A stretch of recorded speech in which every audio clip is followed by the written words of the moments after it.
Hello,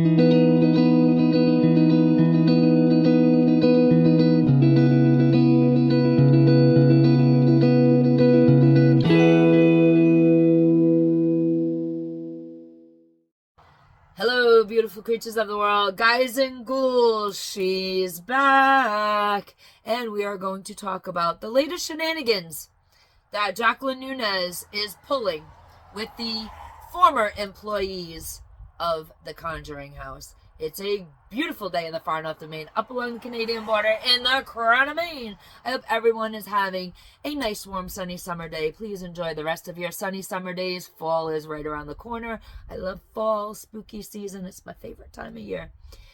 I hope everybody's having days filled with fabulosity and good coffee, because everybody needs good, strong coffee to get through their day and to get through this episode.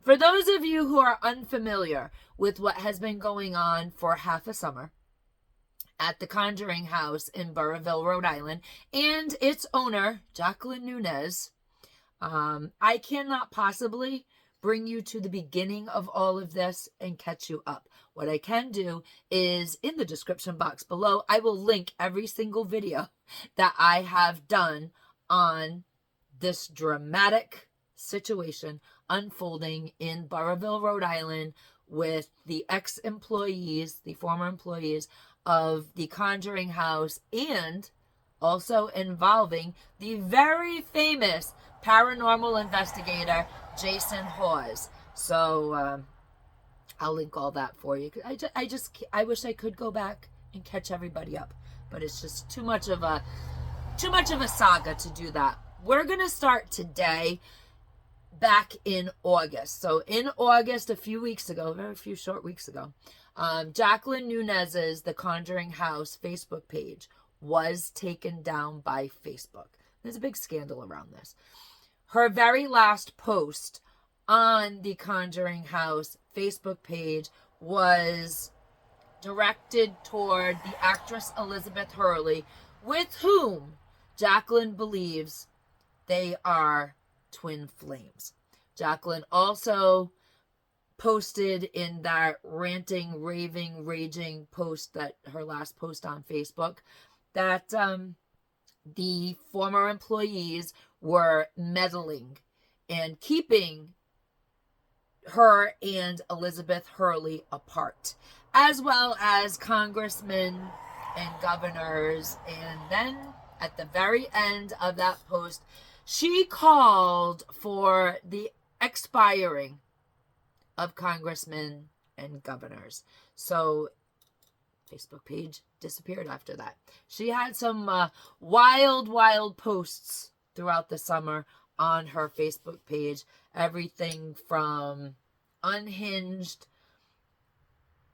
incoherent posts about the paranormal world, about her psychic abilities, about her former employees, about the Satanic Church, culminating to this issue with the Elizabeth Hurley post, and then Facebook page disappeared. After that, a few days after that, an Instagram page showed up. And when everybody really looked at this Instagram page very, very carefully, you could see it was all screenshotted from the Facebook page before it went down. And it turns out there was a little bit of investigation done, and it turns out the Instagram page that was up for a few days did not, and I need to stress, it was not Jacqueline Nunez. It was somebody pretending to be Jacqueline Nunez.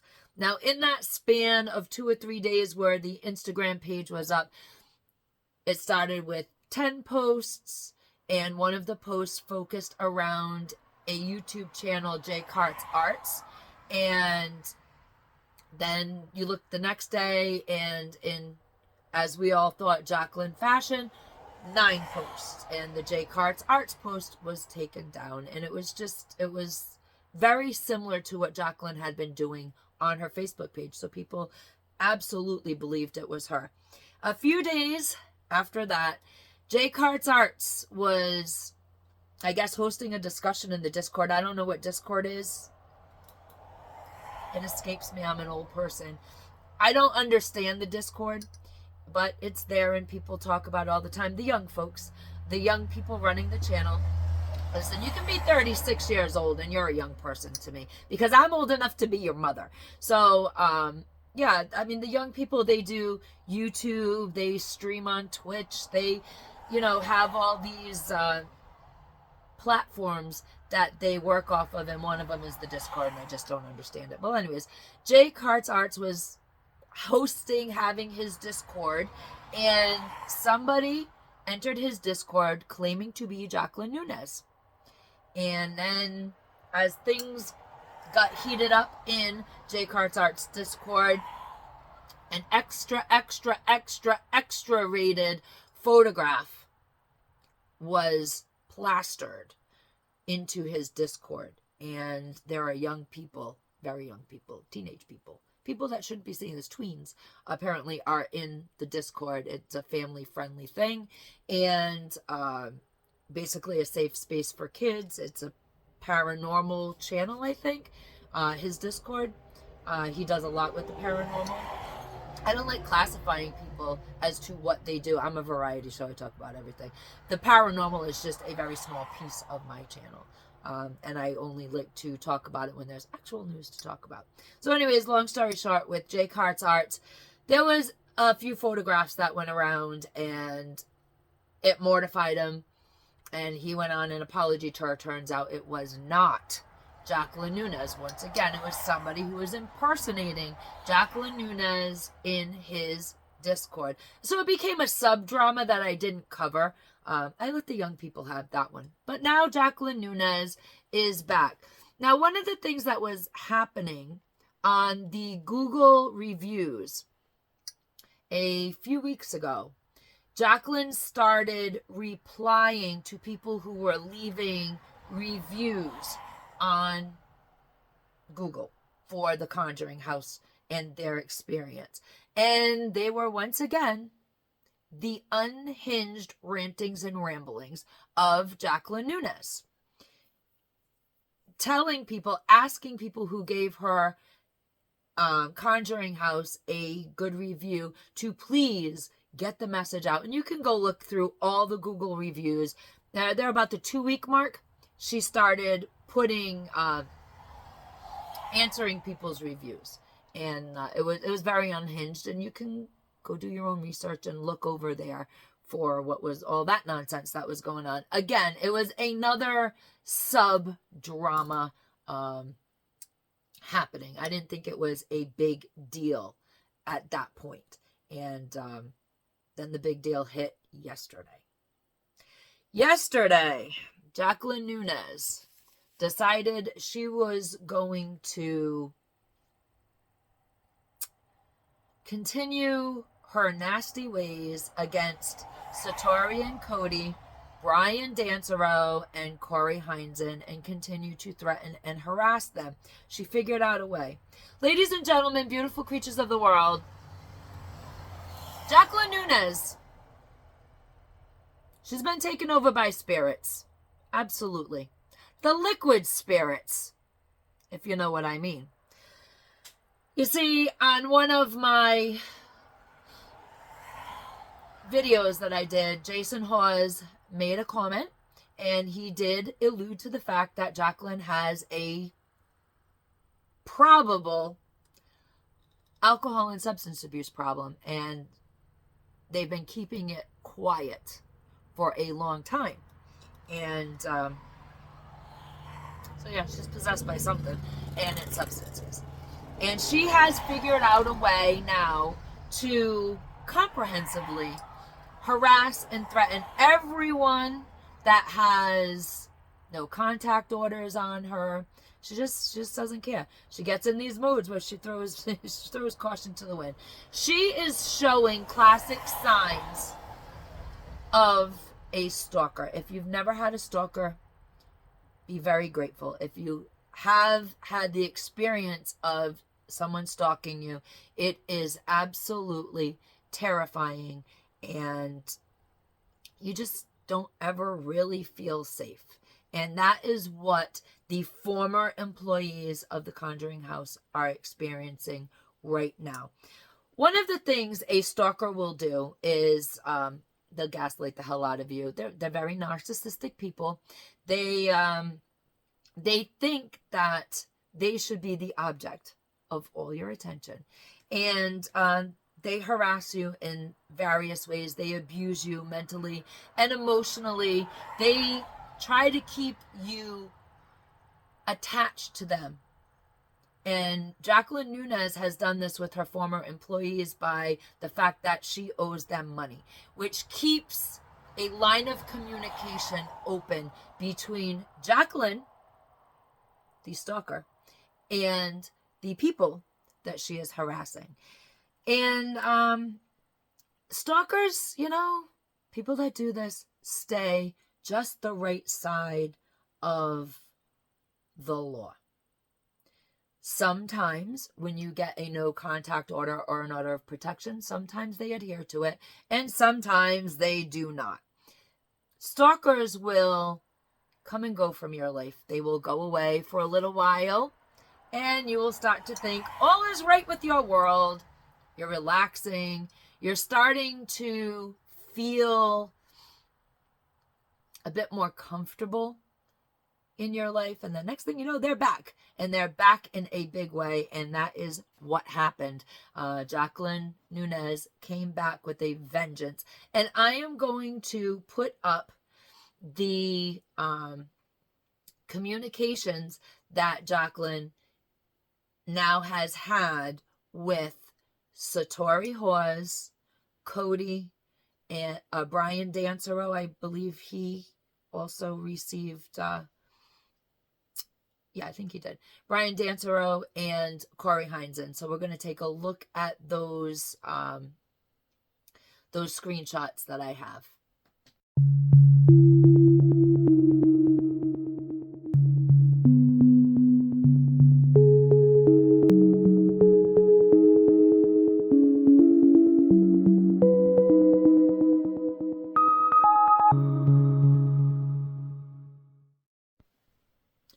There you go. Now we're going to read them because I know sometimes they go quite quickly by the screen. I still haven't figured that out. So what has happened is Brian Dancero has a protection order on him, on Jacqueline, to not contact him. And, Jacqueline's back up to her bullshit once again. So Satorihawes writes on Facebook, just so everyone is aware, Jacqueline, the owner of the Conjuring house, is still very much harassing her former staff, even after her Facebook page was taken down for threats of violence against us and others. She has sent us multiple small payments through PayPal, leaving horrible notes for us to read. I'm done staying quiet and ignoring this. She has harassed my family and has said horrific, violent, and threatening things to me and those I love. I believe she needs help. That is my opinion. I do not believe she has gotten any of the help she actually needs. Trust me, we have tried. I do not believe this is paranormal at all. This is becoming extremely scary for people like us former staff.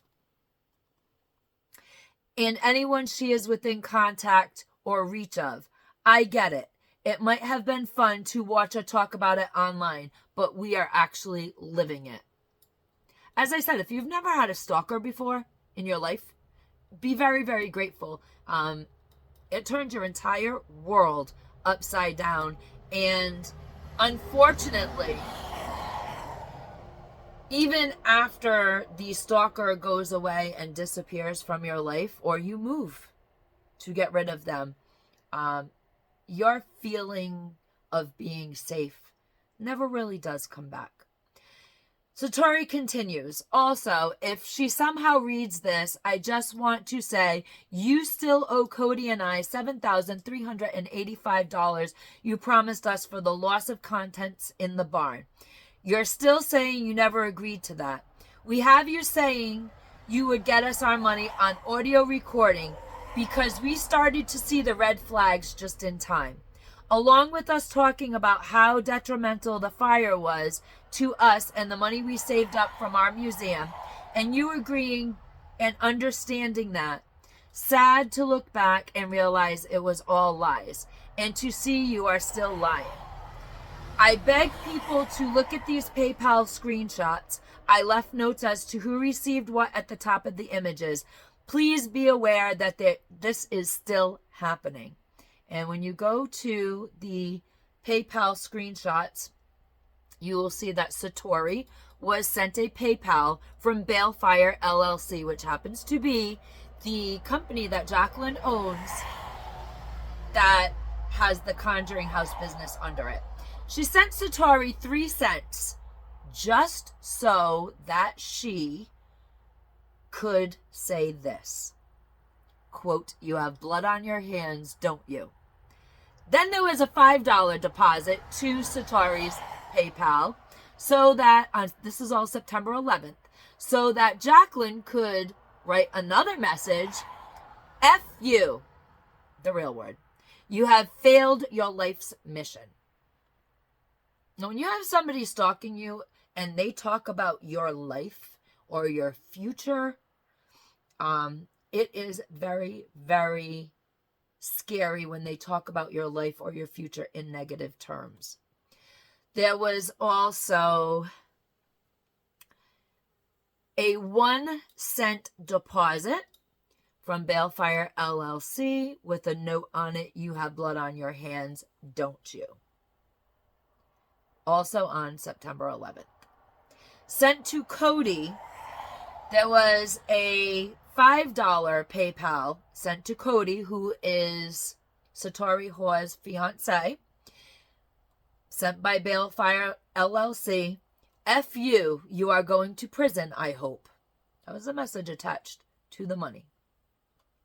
Sent to Corey Heinzen from Balefire LLC, $5, just so she could say to Corey, F you, you are most definitely in deep shit. And these were all sent on September 11th, 2024 to the people that have no contact orders on her. Jacqueline understands what she's doing, ladies and gentlemen, guys and ghouls. She understands the terror and the horror that she is causing these people. She is very much a master manipulator. She has a master's degree in psychology. She understands the mind of a narcissist. She understands the mind of a psychopath, a sociopath. And she's a master manipulator. And she is absolutely manipulating this situation to keep threatening those people involved with her horrifying behavior when they were under her employ at the Conjuring House in Burrville, Rhode Island. Ladies and gentlemen, beautiful creatures of the world, we will be following the real news for the Conjuring House drama. I'm not getting involved in the sub-dramas. I know I've been contacted by a few people that actually subscribed to my page while I was doing all of the Conjuring House drama videos, and I'm a variety show, and I only really want the real news, the good news, the good news. There's no good news sometimes. I really just want the important stories, the stories that matter, and I am not going to get involved in all the sub-drama. We began with this story, and as it unfolds, we will continue with it. But all the sub-dramas on the subject, I know I'm talking to a lot of people that did subscribe to my channel because I was covering the Conjuring House drama and the Jacqueline Nunez psychopathic idiocy. And when news happens, we'll let you know. Otherwise, I don't chase stories like that. I don't chase the just to keep it going, you know. So, ladies and gentlemen, beautiful creatures of the world, know that Jacqueline Nunez, with a master's degree in psychology, is absolutely using her knowledge to traumatize, to terrify, to horrify to manipulate and to destroy people's lives and their sense of safety. Ladies and gentlemen, beautiful creatures of the world, be the kindness that you would like to see in the world. Do not be Jacqueline Nunez, owner of the Conjuring House. Carpe diem. Live your life. Seize your day. Because no one promised you a tomorrow.